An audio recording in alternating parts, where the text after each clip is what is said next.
How's it going, everyone? It's Milwaukee coming back at you once again. And today we're going to be discussing Detective Comics, The Faces of Death by Tony Salvador Daniel. Let's get into it.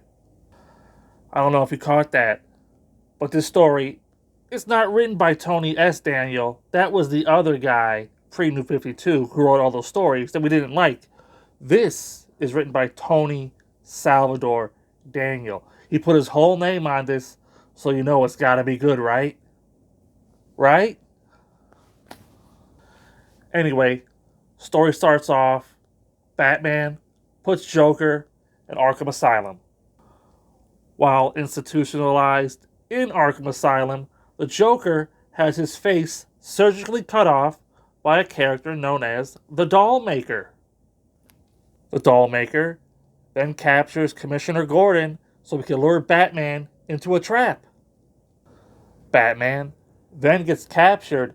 However, the Penguin makes a play to purchase Batman from the Dollmaker, and the Dollmaker agrees, provided the Penguin gives his body back to him when he's done so he can make a skin suit out of Batman's skin.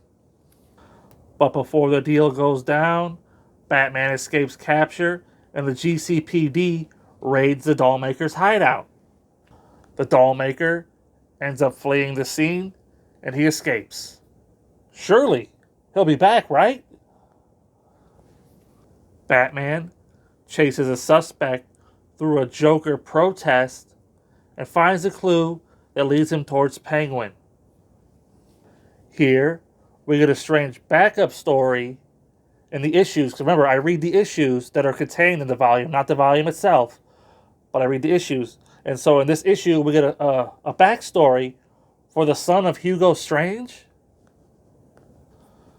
Batman then infiltrates the Iceberg Casino so he can save his girlfriend, reporter Charlotte Rivers, from the villain Snakeskin and his girlfriend, who happens to be Charlotte's sister.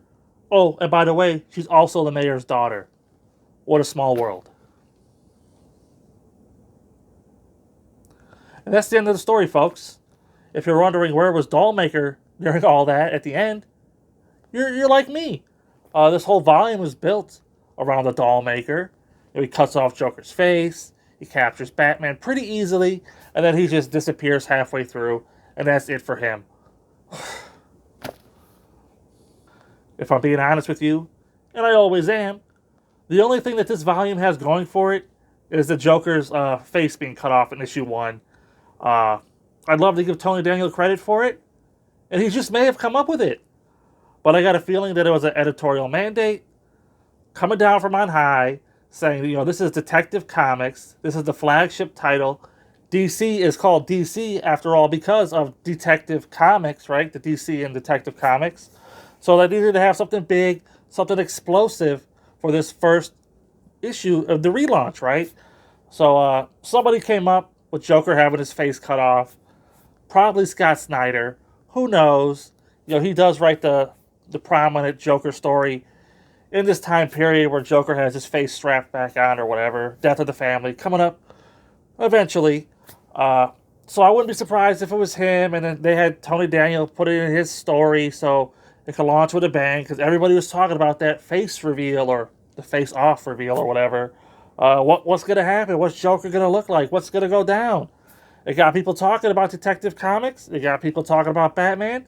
It ultimately got people talking about DC. And that's like the big moment of this book. It's in the first issue. Everything else, kind of garbage. Some things I didn't like about the story.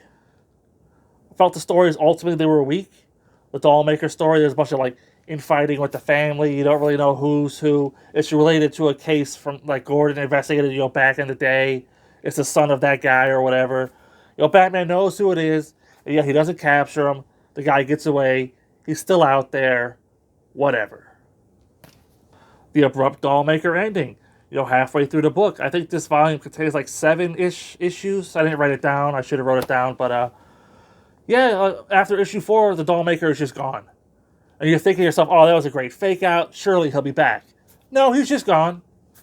he cut off the Joker's face, even though the Joker killed his son. But he's just gone. Uh, and the follow-up story with Charlotte Rivers and her sister and the villain Snakeskin, which is a guy whose face, can morph into other, like he can rearrange his face, which you would think ties into Dollmaker, but apparently it doesn't. And that story sucked too. Also, a lot of people here in Gotham, they're protesting the Joker because the GCPD, they have his face, in the evidence room or whatever. And all these Joker sexuals are out there. They love the Joker. And this is the guy who terrorizes Gotham, right? I just don't, well, maybe. We've seen some strange protests here in our day. But I really doubt they'd be out there protesting for the Joker. But what are you going to do? And the final issue here, there's some confusion, at least on my part, of who kills Charlotte's sister. Because a guy goes in there pretending to be her attorney, and his face starts to peel off. So you're like, is that Snakeskin? Is that Dollmaker? Is it all connected after all?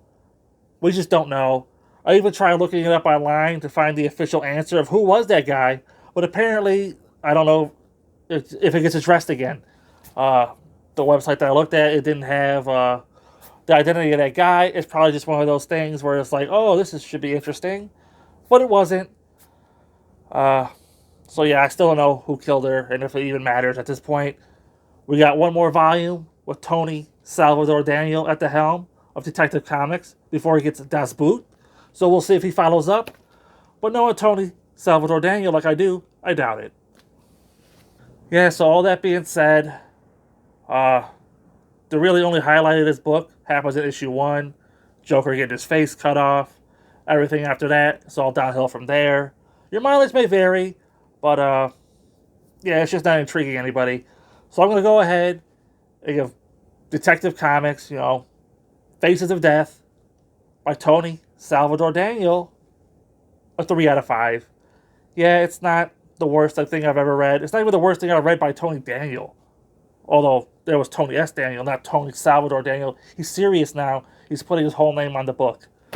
But just like for me, without that first issue, it was a weak relaunch of Detective Comics. I'm not really excited to see where it goes next. I will read it for the sake of completionist, but not looking forward to it. And like I said, 3 out of 5. You could read it, you could enjoy it, it could be your favorite book. Until next time, I'll see you there.